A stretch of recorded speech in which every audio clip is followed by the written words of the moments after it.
Ethan Cole did not like noise. He did not like people asking questions. He did not like trouble. And he definitely did not like storms. He lived alone at the edge of Blackridge Town, where the forest began and the mountains stood like silent guards. His house was small, made of old wood and stone. It had one bedroom, one workshop, and a porch that faced the trees. People in town knew Ethan as the quiet mechanic. He fixed tractors, old trucks, broken engines.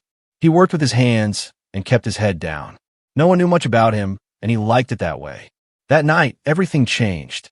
The air felt strange before the storm even started. It was heavy, too quiet. The birds stopped singing before sunset. Even the dogs in town stopped barking. Ethan noticed it while closing his workshop door. He looked up at the sky. The clouds were not moving like normal clouds. They were turning in slow circles. Dark, thick, unnatural. He frowned. This is not normal, he muttered to himself. Then the wind came. Not a normal wind. It hit the trees like something angry was pushing from above. Branches cracked. Leaves flew into the air. The sky darkened fast, like someone had turned off the sun. Thunder rolled across the mountains. But there was no lightning, only red light. Ethan stepped onto his porch again. The clouds were glowing. Not orange like sunset. Not purple like evening. Red. Deep, burning red. His chest felt tight. For a moment, he thought it was fire. But nothing was burning. Then he heard it. A sound. Soft. Weak. Almost lost in the wind. It sounded like someone crying. Ethan froze. The sound came again. Not from town. Not from the road. From a forest behind his house. He stood still for a few seconds, listening carefully. The wind tried to hide the sound, but it came again. A cry. Not fully human. Not fully animal. Something in between. He grabbed his old flashlight and stepped off the porch. "This is stupid," he whispered. "You don't walk into the forest during a storm." But he walked anyway. The trees moved wildly above him. The red sky made everything look strange. Shadows stretched across the ground. The air smelled like smoke, but there was no fire. The crying sound grew louder. Ethan followed it deeper into the forest, pushing branches aside. The wind grew stronger, but strangely, the center of the forest felt calmer. Then he saw something. The trees ahead were broken, snapped like small sticks. The ground was burned black in a wide circle. He stopped. The crying stopped too. The wind slowed. The forest became silent. In the middle of the clearing, someone lay on the ground. A girl. She looked young, maybe early 20s. Her long silver hair spread across the burned dirt. Her dress was torn and stained with blood. Her skin looked pale under the red sky. For a moment, Ethan thought she was dead. He slowly stepped closer. Her chest moved slightly. She was breathing. "What happened to you?" he whispered. Then he saw it. Behind her back, something large was folded under her body. Not cloth, not shadow, a wing. A massive, damaged wing covered in silver scales. It was broken in two places. Blood darkened the edges. Ethan stepped back quickly. His heart started beating hard. "This can't be real," he said quietly. The girl's fingers moved. Her eyes slowly opened. They were not normal eyes. They glowed faint gold in the red light. She looked at him, not scared, not confused, but tired, very tired. Her lips moved. "Hide me," she whispered weakly. Her voice was soft, but carried power. Before Ethan could speak, a loud roar shook the sky. He looked up. Something massive moved inside the red clouds. A shadow. Huge wings stretched across the storm. The shape was too big to be a plane, too alive to be a machine. Another roar echoed across the mountains. The girl grabbed Ethan's jacket weakly. "They are hunting me," she said, her voice breaking. "If they find me, they will burn everything." Another shadow passed above the trees. Ethan's mind raced. This was impossible. Dragons were stories, old myths, children's books. But the broken wing in front of him was not a story. It was bleeding. It was real. The red light in the sky grew brighter. The storm above his house began to spin faster. He could hear heavy wings cutting through the air. They were searching, and they were close. Ethan looked at the girl again. She was barely awake. Her breathing was shallow. If he left her here, she would die. If he helped her, Whatever was in the sky would come for him. The forest trembled as another roar echoed. The girl looked at him again. Not begging, not crying, just waiting. Ethan made a decision. He bent down carefully. "Can you stand?" he asked. She tried, but collapsed immediately.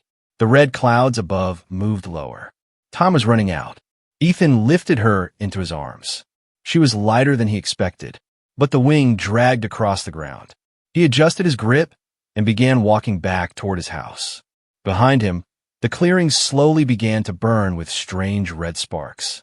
Above him, the shadow in the clouds turned toward the forest. Toward his house, the sky darkened even more. And for the first time in his quiet life, Ethan Cole realized he had just brought a war to his doorstep. The red storm followed him home. The red storm did not leave. It followed Ethan all the way to his house.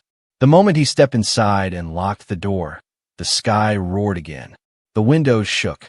The lights flickered once, twice, then went out. Darkness filled the house. Only the red glow from the sky entered through the windows. Ethan laid the silver-haired girl on his old workshop table. Tools, oil cans, and metal parts surrounded her. It felt strange. Dragons did not belong in a mechanic's shop. But she was real. Her wing was worse than he thought. The bones were cracked. Scales were broken. Burn marks covered her skin like someone had attacked her with fire. Not human fire. Dragon fire. She was fighting her own kind. Ethan whispered. The girl suddenly grabbed his wrist. Her grip was weak but hot. Too hot. Her skin burned like live metal. "You must not let them see me," she said softly. "If they find me here, your town will die." Ethan pulled his hand back slowly. "Who are you?" he asked. She looked at him with those glowing gold eyes. "I am Lyra, daughter of the Dragon King." The room felt smaller. Ethan almost laughed, but he couldn't, because outside, something huge landed on the mountain ridge. The entire ground shook. Dust fell from the ceiling. Heavy wings flapped once, twice. Then silence. Lyra closed her eyes. "They have sent hunters." Ethan moved toward the window slowly and peeked through the curtain. On the ridge above his house stood a massive black dragon. Its scales were dark like night. Smoke rose from its mouth. Its eyes scanned the land below. Searching, waiting. Ethan stepped back quickly. "That thing is bigger than my house," he whispered. Lyra tried to sit up but cried out in pain. The broken wing twitched. "You must cut the wing," she said. Ethan turned sharply. "What? If it stays like this, they will feel me. Dragon blood calls to dragon blood. My pain is a signal." Another roar came from the sky. Not one. 3. They were circling. Ethan looked around his workshop. He had metal tools, ropes, chains, a welding torch, but nothing for dragon surgery. "This is insane," he muttered. Lyra looked at him again, but this time her eyes were not weak. They were royal, proud. "You can walk away, human. Leave me here. Save yourself." Ethan stared at her. Outside, the black dragon lifted its head and roared toward the red sky. The clouds moved lower, closer. The storm was not natural. It was controlled. "They are not just hunting you," Ethan said slowly. "They are waiting for you to move." Lyra nodded faintly. "They will not burn the town yet. They want me alive." "For what?" Her eyes darkened. "To make an example." Suddenly, a loud boom hit the roof of Ethan's house. Wood cracked. Dust fell. Something heavy dragged across the roof. Claws. Ethan grabbed a metal pipe from his workbench. His hands were shaking, but he did not drop it. Another scratch tore across the roof. Lyra's breathing became faster. "They sent scouts first," she whispered. "Small dragons. Fast. Silent." A shadow moved past the window. Not as big as the one on the ridge, but still huge. Ethan's heart pounded so loud he could hear it in his ears. He had two choices: run out the back door and disappear into the mountains, or protect something that could bring destruction to his world. The roof suddenly broke open. Wood exploded inward. A dark shape dropped inside the workshop. It was smaller than the others, but still twice Ethan's size. Black scales, sharp teeth, eyes burning like red coal. The scout dragon sniffed the air. It sensed her. Lyra tried to stand but collapsed again. The scout dragon let out a sharp screech, a signal. The hunters on the ridge answered with a deep roar. Ethan stepped in front of Lyra without thinking. The dragon's eyes locked onto him. For a second, it hesitated. Humans were not threats. Humans were prey. But Ethan did not move. The scout lunged forward, and something strange happened. The air between them shimmered. The dragon suddenly stopped mid-attack, like it hit an invisible wall. It growled in confusion. Lyra looked shocked. Ethan looked at his hands. A faint red mark glowed on his chest through his shirt. He felt heat spread through his body. Not burning. Powerful. The scout dragon backed away slowly. It tilted its head, confused. Then it let out a warning scream and jumped back through the broken roof. Outside, the massive dragon on the ridge roared louder than before. They had felt it. Felt the mark. Felt the connection. Lyra stared at Ethan with disbelief. "The bond," she whispered. "I did nothing," Ethan said. "You did everything." The sky above the house turned even darker red. Lightning cracked across the clouds, red lightning. The hunters were no longer waiting. They were preparing for war.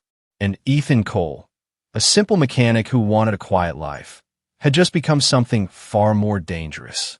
He had touched a dragon princess. And now, the Empire would never let him live. The red lightning did not stop. It cracked across the sky like the world was breaking open. Ethan stood in the middle of his destroyed workshop. Smoke filled the air. The roof was torn open. Cold wind rushed inside. Outside, the hunters were no longer hiding.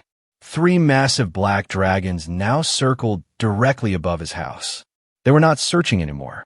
They had found her. And now, they had found him. Lyra stared at Ethan's chest. The faint red mark under his shirt was glowing brighter. It looked like a burning symbol carved into his skin. "That mark should not exist," she said slowly. Ethan looked down. He could feel heat moving through his body like fire inside his veins. "I didn't ask for this," he said. "You accepted me," she replied quietly. "That is enough." Another thunderous boom shook the house. One of the dragons landed in the field behind his home. The ground cracked under its weight. The biggest one stepped forward. Its wings spread wide, blocking the red sky. Its voice came like thunder. "Dragon Princess Lyra, you are commanded to surrender." The sound shook the windows. Ethan felt fear rise in his chest. Real fear. But something else rose too. Anger. He stepped in front of Lyra again. "She can't even stand," he muttered. Lyra grabbed his arm weakly. "You do not understand," she whispered. "If they see the bond, they will not only kill you. They will destroy this entire land." Ethan looked outside again. The giant dragon lowered its head, eyes burning like fire. "Step aside, human," the dragon growled. "You are nothing in this matter." Ethan swallowed. Maybe he was nothing, but he did not move. The red mark on his chest suddenly burned hotter. Not painful, strong. The air around him felt heavier. The dragon narrowed its eyes. "You carry her flame." Lyra's eyes widened. "That is impossible," she whispered. The dragon's massive claws dug into the earth. "No dragon may bond with a human," it roared. "It is forbidden by royal law." Ethan turned to Lyra. "What does that mean?" Her voice trembled for the first time. "It means if the Empire learns this, they will call me a traitor. They will call you a weapon." "A weapon?" Ethan asked. "Yes, because the bond shares power."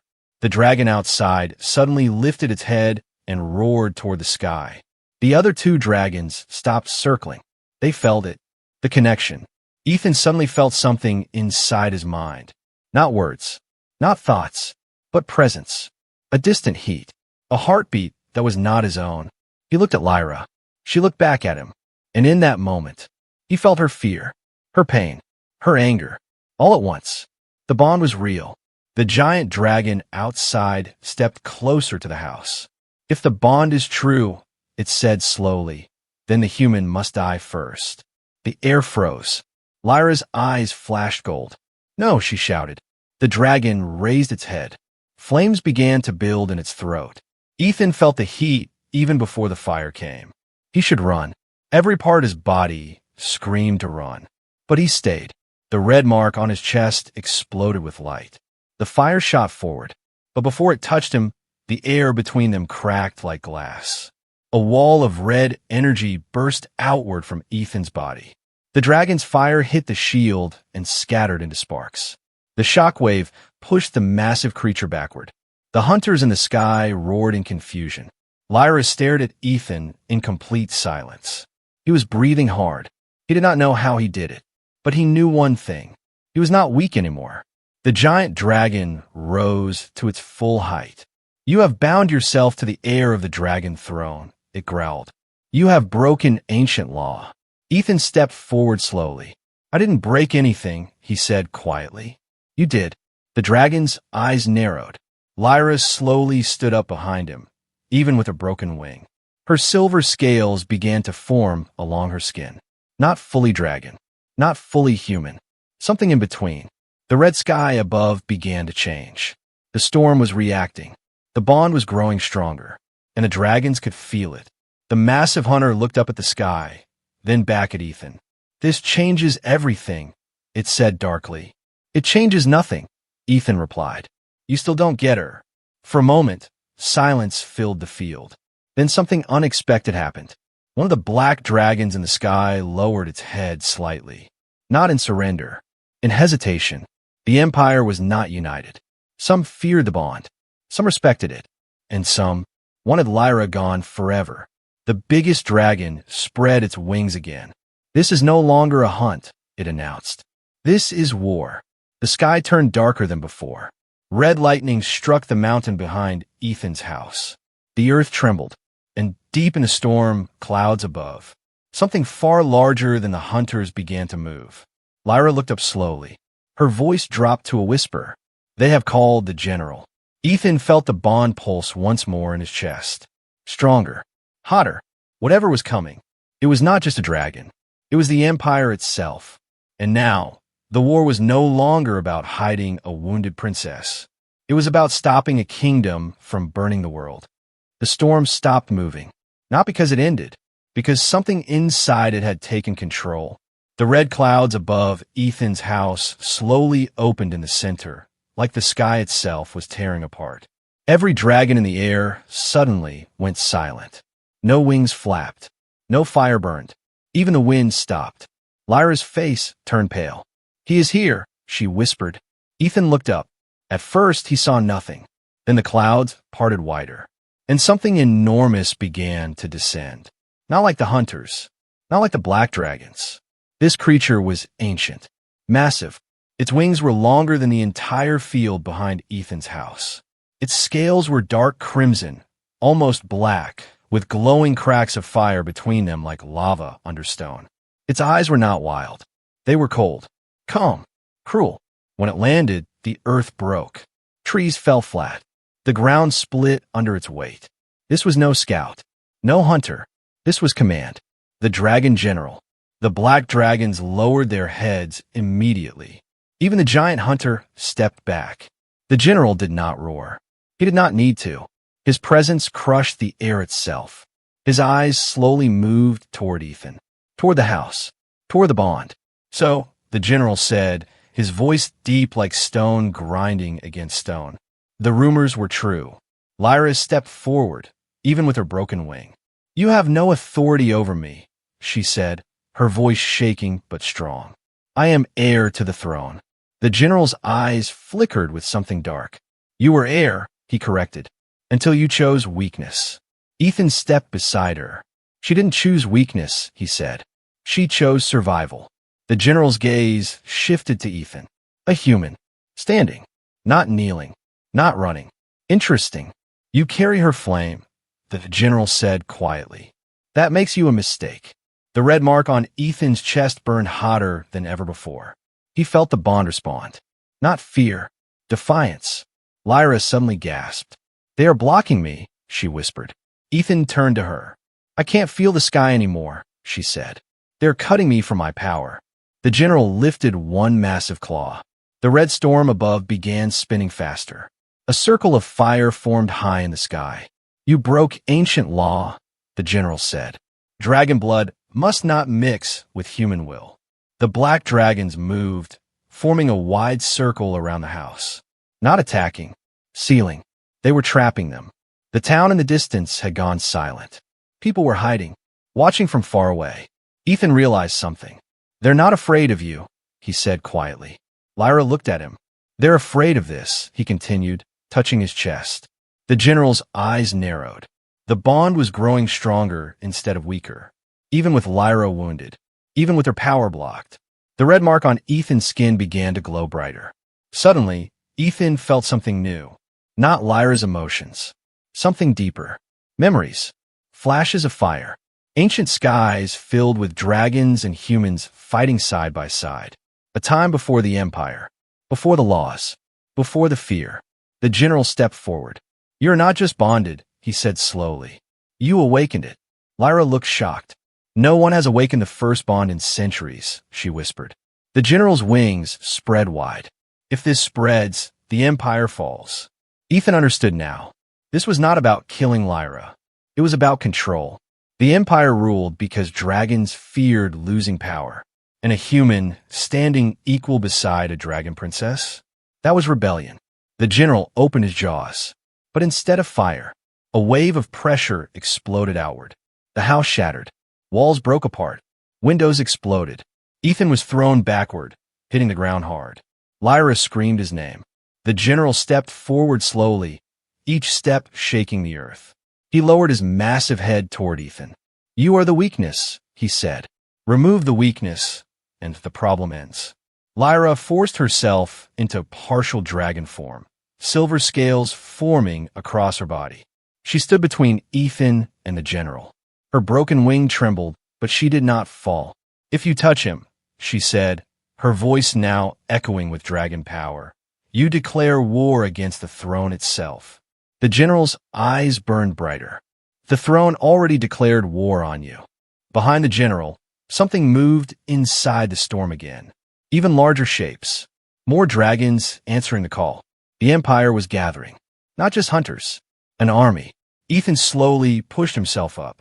Blood ran from his forehead. His house was destroyed. The town was in danger. There was no going back. The red mark on his chest suddenly burst with light, so bright it forced even the general to step back slightly. The ground beneath Ethan cracked. Not from fear. From power rising. The bond was no longer weak. It was evolving. The general stared at him carefully now. No longer dismissing him. No longer ignoring him. You are no longer human, the general said quietly. Ethan wiped blood from his face. I never said I wanted to stay one. The storm above them roared louder than ever before. The army in the sky formed battle lines. The red clouds turned almost black. The war was no longer coming. It had arrived. And this time, it would not end with a simple surrender. The army filled the sky. Hundreds of dragons circled above Blackridge town. Their wings covered the red clouds. Fire lit the storm from inside. Below them, Ethan stood in the ruins of his home. Lyra stood beside him, half dragon, half human, silver scales shining in the red light. Her broken wing trembled, but she did not step back. The dragon general watched them with cold eyes. You have one chance, the general said. Break the bond. Surrender the human, and the town may live. The word may hung in the air like poison. Lyra's voice was calm now. I will not break it. The general's eyes moved to Ethan. And you, human? Do you understand what she costs you? Ethan looked at the town in the distance. Small houses. Small lives. People who never asked for this war. He could walk away. If he stepped back now, maybe the dragons would spare the town. Maybe. But he had seen the general's eyes. There was no mercy there. They were going to burn this place even before I touched her. Ethan said quietly. You just needed an excuse. The red mark on his chest began to pulse again. Stronger. Deeper. The general raised his wings. Then let the sky witness your choice. Every dragon in the air pulled fire into their throats at the same time. The sky turned bright red. Lyra stepped forward and finally released her full dragon form. Silver light exploded around her. Her body grew, wings spreading wide despite the injury. She roared, not in fear, but in command. The sound shook the mountains. Some dragons in the sky hesitated. They felt her royal blood. They felt the ancient claim. The general roared louder, trying to crush her voice. But then something impossible happened. The red mark on Ethan's chest changed. It spread like glowing lines across his arms, his neck, his back, not burning him, strengthening him. He felt the bond open fully, not just between him and Lyra, but between him and the sky itself. He raised his head. "Enough," he shouted. The word echoed far beyond his voice. The storm above cracked open. Not red anymore. White. Blinding white light burst through the clouds. Every dragon froze midair. The general stepped back. "That power," he whispered. The white light spread across the sky like a second sun. Ethan saw flashes again, ancient memories. Long ago, dragons and humans fought together against something darker. The first bond was not weakness. It was balance. The Empire had buried that truth. Lyra lifted her head and understood. "They fear unity," she said softly, "not power." The general roared in rage and launched forward, fire exploding from his jaws. But this time, Ethan did not shield himself. He stepped forward. The white light burst outward from his body. Lyra's silver flame mixed with it. Fire and light collided in midair. The explosion shook the mountains. The red storm shattered like glass. The army in the sky broke formation. Some dragons fled. Some lowered their heads. The general crashed to the ground, sliding across the torn earth. His scales were cracked. His fire gone. Silence fell. Only smoke moved in the air. The white light slowly faded. Ethan dropped to one knee, breathing hard. The glowing marks on his skin dimmed, but did not disappear. Lyra shifted back into human form and rushed him. The remaining dragons in the sky did something no one expected.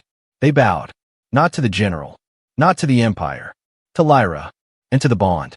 The general tried to rise, but he could not. "This will divide the Empire," he growled weakly. Lyra stepped forward. "No," she said calmly. "It will free it." She turned to the dragons in the sky. "I do not claim the throne by fear," she called out. "I claim it by truth." Silence followed. Then, one by one, the dragons roared in agreement. Not war, not rage, allegiance. The sky slowly returned to its normal color. The red storm vanished. Sunlight broke through the clouds for the first time. The war ended not because one side died, but because the sky itself chose balance. Ethan looked at Lyra. "So what happens now?" he asked. Lyra smiled faintly. "Now the Empire must decide if it evolves or falls." In the distance, Blackridge Town slowly came back to life. People stepped outside. They saw dragons in the sky, but they also saw something else. A human standing beside one. Equal. Not prey. Not servant. Equal. The world had changed, and the Empire would never be the same again.